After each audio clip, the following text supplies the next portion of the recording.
Welcome to Jasper academy. మా కొడుకును బతికించండి. కనిలో 2 కిడ్నీలు చెడిపోయి ప్రాణాపాయ స్థితిలో బాలుడు హర్షవర్ధన్. కిడ్నీ దానం చేసేందుకు సిద్ధమైన తల్లి. ఆపరేషన్కు అయ్యే ఖర్చు 10 లక్షల సాయం కోసం తల్లిదండ్రులు ఎదురుచూపులు. తోటి పిల్లలతో ఆడుతూ పాడుతూ పెరగాల్సిన బాలుడికి పెద్ద కష్టమే వచ్చింది. పసి ప్రాయంలోనే 2 కిడ్నీలు చెడిపోయి ప్రాణాలతో కొట్టుమిట్టాడాల్సిన పరిస్థితి రావడంతో కన్నవారి హృదయం తల్లడిల్లుతుంది. తన కిడ్నీ ఇవ్వడానికి తల్లి సిద్ధమైన ఆపరేషన్ కోసం 10 లక్షలు ఖర్చు కానుండటంతో సాయం కోసం తల్లిదండ్రులు ఆర్థిస్తున్నారు. పెద్దపల్లి జిల్లా గోదావరిఖని బస్టాండ్ కాలనీకి చెందిన దోనుగు రవీంద్ర, సృజన దంపతుల 9 ఏళ్ల కుమారుడు హర్షవర్ధన్ 2 ఏళ్ల వయసు నుంచే అనారోగ్యంతో బాధపడుతున్నాడు.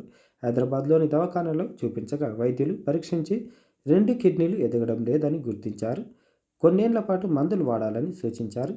ఎన్టీపీసీ ప్లాంట్లో కాంట్రాక్ట్ కార్మికుడిగా పనిచేస్తున్న రవీంద్ర ఇప్పటికే బాబు వైద్య ఖర్చుల కోసం దాదాపు 6 లక్షల దాకా ఖర్చు చేశాడు. తప్పనిసరిగా కిడ్నీ మార్పిడి చేయాలని వైద్యులు చెప్పడంతో బాలుడి తల్లి సృజన తన కిడ్నీ ఇవ్వడానికి సిద్ధమైంది. కానీ ఆపరేషన్కు దాదాపు 10 లక్షల వరకు ఖర్చు అవుతుందని వైద్యులు చెప్పడంతో కంగుతిన్నారు.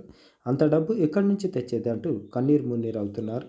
దాతలు ముందుకు వచ్చి ఆపన్న హస్తం అందిస్తే తన కిడ్నీతో బాబును బతికించుకుంటానని ఆ తల్లి వేడుకుంటుంది. సాయం చేసే దయార్థ హృదయులు గూగుల్ పే నంబర్, ఈ నంబర్లలో మీరు సంప్రదించవచ్చు, లేకపోతే అమౌంట్ పంపవచ్చు.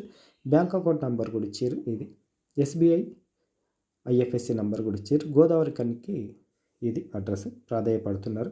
మీకు తోచినంత సాయం చేయండి. ఇంత అంత అని కాదు. 10 రూపాయలు ఉంటే 10 రూపాయలైనా సరే మీరు పంపండి. వీడియోని లైక్ చేయండి, షేర్ చేయండి. లేటెస్ట్ అప్డేట్స్ కోసం ఛానల్ని సబ్స్క్రైబ్ చేసుకోండి. మనం ఒకరికి సాయం చేస్తే దేవుడు ఏదో ఒక రకంగా మనకు సాయం చేస్తాడు.